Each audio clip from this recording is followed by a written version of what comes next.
आप सब लोगों का तहे दिल से बहुत बहुत शुक्रिया।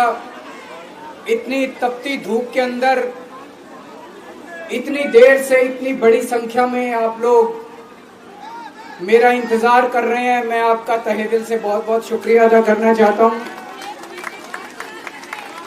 जितने लोग इस वक्त टीवी में देख रहे हैं उन सब दर्शकों का भी मैं तहे दिल से शुक्रिया अदा करना चाहता हूं। सबको मेरा नमस्कार, सबको मेरा प्रणाम। दोस्तों, सीधा जेल से मैं आप लोगों के बीच में आ रहा हूं। आपके बीच में आके बहुत अच्छा लग रहा है। 50 दिन के बाद अभी मैं, मेरी पत्नी भगवंत मान साहब, हम लोग कनॉट प्लेस में हनुमान मंदिर में गए थे। हनुमान जी का आशीर्वाद लिया, उनके दर्शन किए। फिर शिव जी के मंदिर गए, शनि जी महाराज के पास गए, उनका सबका आशीर्वाद लिया। बजरंगबली की खूब कृपा है हमारे ऊपर, हमारी पार्टी के ऊपर, देशवासियों के ऊपर। उन्हीं की कृपा से आज अचानक मैं आप लोगों के बीच में हूं। नहीं तो किसी को उम्मीद नहीं थी कि चुनाव के बीच में मैं जेल से बाहर आ जाऊंगा, लेकिन ऊपर बजरंगबली की कृपा है, हनुमान जी की कृपा है हम लोगों के ऊपर, और चमत्कार हुआ और आज मैं आप लोगों के बीच में हूं। दोस्तों, हमारी आम आदमी पार्टी एक छोटी सी पार्टी है, 2 राज्यों के अंदर है, अभी 10 साल पुरानी पार्टी है। हमारी पार्टी को कुचलने में, खत्म करने में प्रधानमंत्री जी ने कोई कसर नहीं छोड़ी। एक साथ हमारी पार्टी के 4 टॉप के नेता जेल भेज दिए एक साथ। अरविंद केजरीवाल, मनीष सिसोदिया, संजय सिंह, सतेंद्र जैन। बड़ी बड़ी पार्टियों के अगर 4 टॉप के नेता जेल चले जाएं, पार्टी खत्म हो जाती है। आम आदमी पार्टी के 4 टॉप के नेता इन्होंने जेल भेज दिया। उन्होंने सोचा कि पार्टी खत्म हो जाएगी, लेकिन ये पार्टी नहीं है, ये एक सोच है। जितना ये खत्म करना चाहते हैं उतना ये बढ़ती जाती है, उतना ये बढ़ती जाती है। ये क्रश करना चाहते हैं प्रधानमंत्री जी आम आदमी पार्टी को। जो लोग मोदी जी से मिलने जाते हैं, वो कई लोग हमें भी जानते हैं, वो बाहर आके हमें बताते हैं कि आपके बारे में सबसे पहले मोदी जी से जो भी मिलने जाता है, सबसे पहले वो केजरीवाल की और आम आदमी पार्टी की 10 से 15 मिनट बात करते हैं। उनको कहते हैं कि आने वाले समय के अंदर आम आदमी पार्टी ही देश को भविष्य देने वाली है। वो खुद भी मानते हैं। इसीलिए वो चाहते हैं कि आज ही आम आदमी पार्टी को बढ़ने से रोका जाए, इनको कुचल दिया जाए। ये तानाशाही है। अगर उनको लगता है कि आम आदमी पार्टी आने वाले समय में बीजेपी को चैलेंज देने वाली है, आप अच्छे काम करो, आप देश को भविष्य दो। आज आपकी सरकार है केंद्र के अंदर, आप देश के लिए काम करोगे, आम आदमी पार्टी को कोई पूछेगा ही नहीं। लेकिन आप कुछ काम नहीं करो और आम आदमी पार्टी को कुचल दो, ये जनतंत्र नहीं है, ये इस देश की जनता पसंद नहीं करती। इन्होंने आम आदमी पार्टी को कुचलने में कोई कसर नहीं छोड़ी। छोटे से लोग हैं हम लोग, छोटी सी पार्टी है। 75 साल के अंदर इस कदर किसी पार्टी को और उसके नेताओं को प्रताड़ित नहीं किया गया जिस तरह से प्रधानमंत्री मोदी जी ने आम आदमी पार्टी को प्रताड़ित करने की कोशिश की है। मेरे को इन्होंने जेल भेज दिया। प्रधानमंत्री जी कह रहे हैं मैं भ्रष्टाचार से लड़ रहा हूं। देश के सबसे बड़े चोर, उचक्के और डकैतों को उन्होंने अपनी पार्टी में शामिल कर लिया। जिन लोगों को 10 दिन पहले मोदी जी कहते थे 70,000 करोड़ का इसने घोटाला कर दिया, थोड़े दिन के बाद उसी आदमी को अपनी पार्टी में शामिल करके किसी को डिप्टी सीएम बना देते हैं, किसी को मंत्री बना देते हैं और उनके सारे ईडी और सीबीआई के मामले खत्म कर देते हैं और कहते हैं मैं भ्रष्टाचार से लड़ रहा हूं। मैं मोदी जी को कहना चाहता हूं, भ्रष्टाचार से अगर लड़ाई लड़नी है तो केजरीवाल से सीखो। प्रधानमंत्री जी, भ्रष्टाचार के खिलाफ लड़ाई केजरीवाल ने लड़ी है। 2015 में जब दिल्ली में हमारी सरकार बनी थी, हमारे एक मंत्री का एक ऑडियो मेरे पास किसी ने व्हाट्सएप कर दिया। उस ऑडियो में मेरा मंत्री किसी दुकान वाले से 5 लाख रुपए मांग रहा था। किसी मीडिया वाले को नहीं पता था, विपक्ष को नहीं पता था। आप लोगों को याद होगा, मैंने अपने खुद मंत्री को सीबीआई के हवाले कर दिया, जेल भेज दिया था अपने मंत्री को। ये होती है भ्रष्टाचार के खिलाफ लड़ाई। पंजाब के अंदर मेरा एक मंत्री भ्रष्टाचार में, मेरे को पता चला कि वो पैसे मांग रहा है। वहां पे मान साहब ने उसको, किसी को भी, विपक्ष को नहीं पता था, मीडिया को नहीं पता था, हमने अपने मंत्री को उठा के जेल में भेज दिया। तुम देश के सारे चोर उचक्के डकैतों को अपनी पार्टी में शामिल कर लो और केजरीवाल को जेल भेज दो और कहो मैं भ्रष्टाचार के खिलाफ लड़ रहा हूं। तो आप भ्रष्टाचार के खिलाफ नहीं लड़ रहे प्रधानमंत्री जी। आप देशवासियों को बेवकूफ मत समझो। देश बच्चे की जुबान के ऊपर हो रहा है कि सारे चोर चक्कों को अपनी पार्टी में शामिल करके और ईडी और सीबीआई के सारे केस उनके रफा दफा कर। केजरीवाल को क्यों गिरफ्तार किया? केजरीवाल को गिरफ्तार करके उन्होंने एक मैसेज दिया है सारे देश को कि अगर मैं केजरीवाल को गिरफ्तार कर सकता हूं तो किसी को भी गिरफ्तार कर सकता हूं। कोई केस नहीं होगा, कोई मामला नहीं होगा, तब भी मैं तुमको गिरफ्तार कर सकता हूं।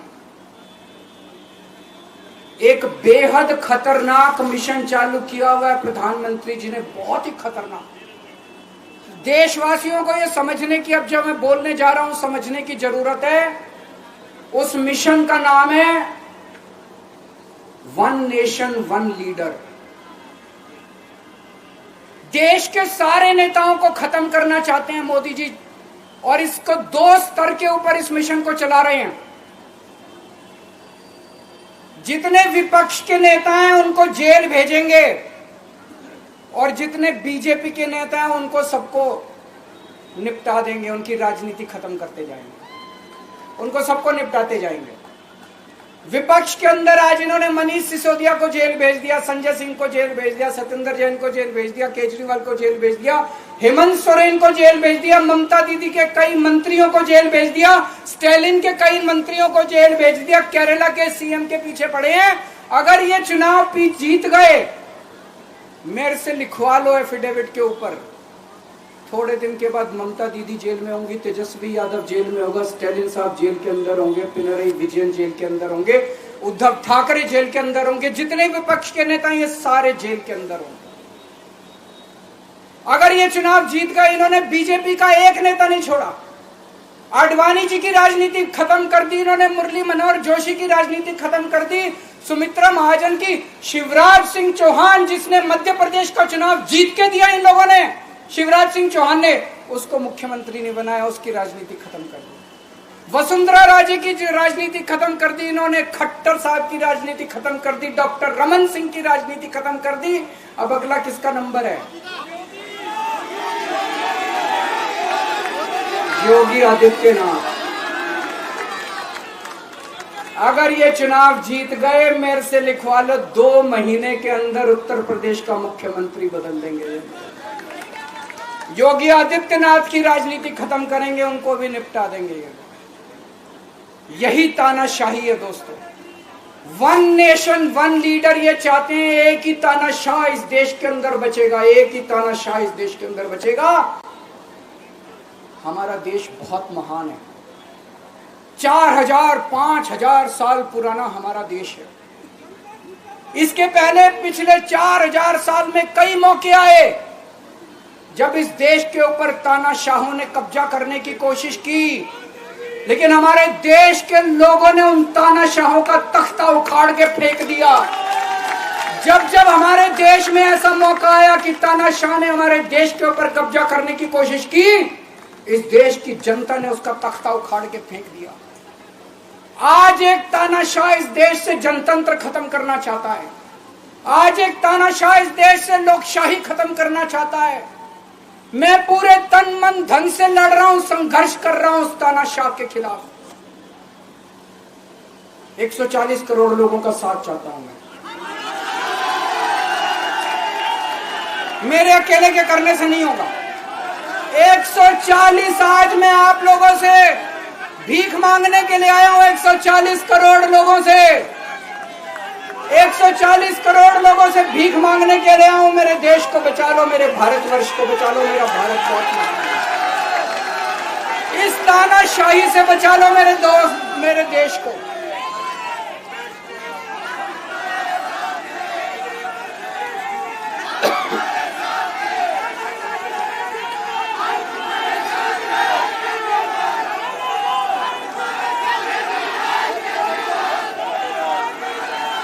मैं सुप्रीम कोर्ट का बहुत बहुत शुक्रिया अदा करना चाहता हूं। उन्होंने 21 दिन दिए हैं, एक एक दिन में 24 घंटे हैं। मैं एक दिन में 24 में से 36 घंटे काम करूंगा। पूरे देश भर में घूमूंगा इस तानाशाही को रोकने के लिए। दोस्तों, जितनी मेरे अंदर ताकत है, मेरा सब कुछ कुर्बान है देश के लिए। मेरा तन मन धन सब कुछ कुर्बान है मेरे देश के लिए। मेरे खून का एक एक कतरा मेरे देश के लिए, मेरे शरीर का एक एक कतरा, मेरी जिंदगी का एक एक पल मेरे देश के लिए। मेरे देश को बचाने के लिए मैं पूरे देश में जाऊंगा। दोस्तों, अब एक बहुत महत्वपूर्ण बात करने जा रहा हूं, उसको ध्यान से सुनना। ये लोग इंडिया गठबंधन से पूछते हैं आपका प्रधानमंत्री कौन होगा। मैं बीजेपी से पूछता हूं आपका प्रधानमंत्री कौन होगा। आप लोग सोच रहे होंगे केजरीवाल क्या बात कर रहा है, मोदी जी होंगे। नहीं, मोदी जी अगले साल 17 सितंबर को 75 साल के हो रहे हैं। बीजेपी के अंदर मोदी जी ने 2014 में मोदी जी ने खुद ने रूल बनाया था कि बीजेपी के अंदर जो भी 75 साल का होगा उसको रिटायर कर दिया जाएगा। सबसे पहले आडवाणी जी को रिटायर किया गया, उसके बाद मुरली मनोहर जोशी जी को रिटायर किया गया, फिर सुमित्रा महाजन को रिटायर किया गया, फिर यशवंत सिन्हा को रिटायर किया गया। अब मोदी जी अगले साल 17 सितंबर को रिटायर होने वाले हैं। तो मैं बीजेपी से पूछना चाहता हूं आपका प्रधानमंत्री का दावेदार कौन है।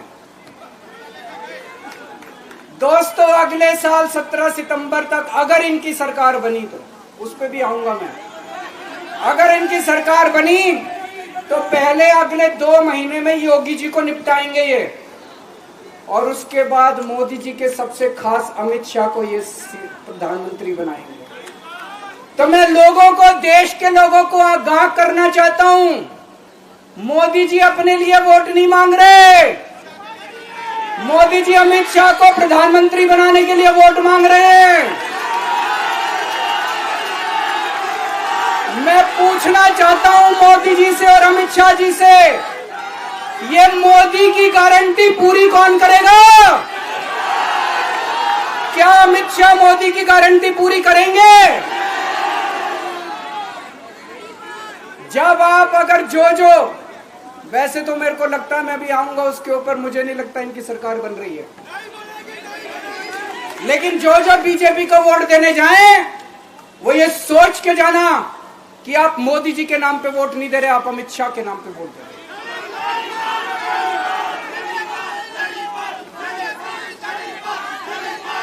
अब एक खुशखबरी आप लोगों के लिए, अब एक खुशखबरी है, सबको बता देना जो मैंने बातें कही है बड़ी सोच समझ के कही है। वहां बैठ के यही सोच रहा था 50 दिन से।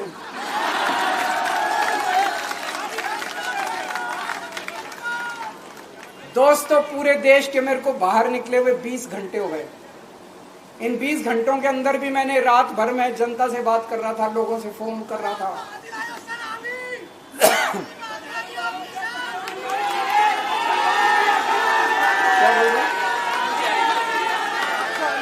रात को आंधी आई थी।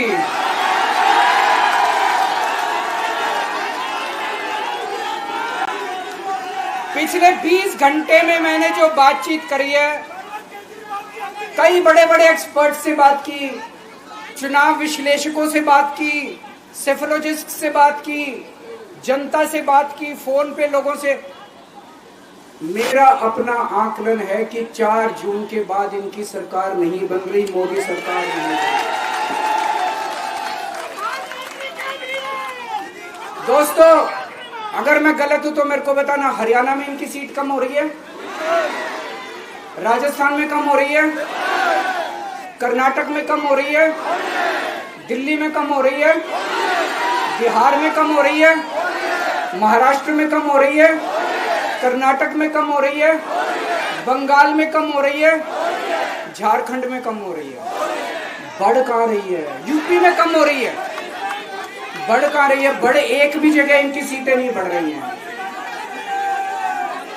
मेरा अपना मानना है, और सट्टा बाजार में भी जो चल रहा है, इनकी 220 से 230 के बीच में सीट आ रही है, उससे ज्यादा सीट नहीं आ रही।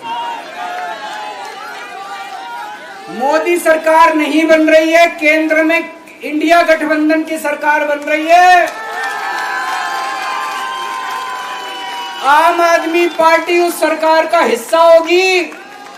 दिल्ली को पूर्ण राज्य दिलाएंगे। दिल्ली का एलजी लोगों का एलजी होगा, दिल्ली का एलजी दिल्ली वालों का एलजी होगा। गुजरात से आया हुआ है अभी, दिल्ली के लोगों का एलजी होगा, दिल्ली के लोगों का विकास होगा। एक और पॉइंट है, जब मैं जेल के अंदर था तो कुछ लोगों ने यह मुद्दा उठाया, केजरीवाल सीएम पद से इस्तीफा क्यों नहीं देता। दोस्तों, केजरीवाल को कभी किसी पद का लालच नहीं हुआ। मैं आप मंत्री, मुख्यमंत्री, प्रधानमंत्री ये सब बनने नहीं आया। इनकम टैक्स में कमिश्नर की नौकरी करता था। कमिश्नर की नौकरी छोड़ के दिल्ली की झुग्गियों के अंदर 1 नहीं, 2 नहीं, 3 नहीं, 10 साल तक मैंने दिल्ली की झुग्गियों के अंदर काम किया है, सुंदर नगरी और नंद नगर की झुग्गियों के अंदर। इनकम टैक्स कमिश्नर की नौकरी छोड़ के जब मेरे को दिल्ली की जनता ने पहली बार सीएम बनाया, असूलों के ऊपर 49 दिन के अंदर सीएम पद से इस्तीफा दे दिया था। एक चपरासी की नौकरी कोई नहीं छोड़ता। सीएम बनने के लिए लोग अपना दायां हाथ कटाने के लिए तैयार होते हैं। मैंने खुद से अपने आप सीएम की कुर्सी को लात मार दी थी 49 दिन के अंदर। मेरे लिए सीएम पद इंपॉर्टेंट नहीं है। आज मैंने सीएम पद से इस्तीफा क्यों नहीं दिया जेल जाने के बाद? दोस्तों, पिछले 75 साल में भारतवर्ष में इतने राज्यों के चुनाव हुए, इतने राज्यों के चुनाव हुए, दिल्ली के अंदर सबसे ऐतिहासिक बहुमत से आम आदमी पार्टी जीती। 55-56% वोट, एक बार 67 सीट, एक बार 62 सीट। इतने भारी बहुमत से आज तक कोई राज्य की सरकार 75 साल में नहीं जीती। इतने भारी बहुमत से जीतने के बावजूद झूठा केस, अब उनको पता है वो हमें हरा नहीं सकते दिल्ली के अंदर। उन्हें पता है अगले 20 साल तक दिल्ली में आम आदमी पार्टी को कोई नहीं हरा सकता। तो उन्होंने एक षड्यंत्र रचा, राजनीतिक षड्यंत्र रचा। केजरीवाल को झूठे केस में जेल भेज दो, केजरीवाल को इस्तीफा देना पड़ेगा, केजरीवाल की सरकार गिर जाएगी। उन्होंने ये षड्यंत्र रचा। मैंने कहा मैं भी इस्तीफा नहीं दूंगा। तुम अगर जनतंत्र को जेल में कैद करोगे तो जनतंत्र जेल से चला के दिखाएंगे। दोस्तों, सरकार भी जेल से चला के दिखाएंगे। कतई इस्तीफा, तुम्हारे ट्रैप में फंसने वाले नहीं हम। ये अगर हेमंत सोरेन साहब को भी इस्तीफा नहीं देना चाहिए था, जेल से सरकार चलानी चाहिए। अगर हमने इस्तीफा दे दिया, ये तो बड़ा अच्छा इनके लिए। जिस राज्य के अंदर ये चुनाव हारेंगे उसके मुख्यमंत्री को पकड़ के जेल में डाल दो, सरकार गिरा दो। उसके मुख्यमंत्री को पकड़ के जेल में डाल दो, सरकार। आज मैं अगर दिल्ली की जेल के अंदर रह के दिल्ली की जेल से इस्तीफा नहीं दे रहा, वो इस तानाशाही के खिलाफ संघर्ष कर रहा हूं, इसको समझ लेना। केजरीवाल को किसी पद का लालच नहीं है। सीएम तो 100 सीएम की कुर्सी देश के नाम कुर्बान है। मुझे पता चला,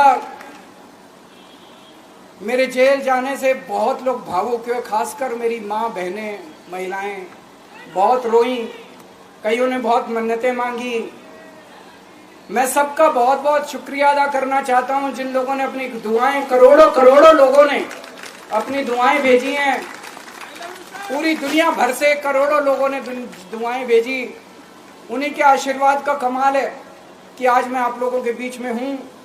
आप लोग सब लोग सुखी रहें, देश खूब तरक्की करे, फले फूले, आप सब लोग खूब खुश रहें, ऐसी मेरी प्रभु से इच्छा है। भारत माता की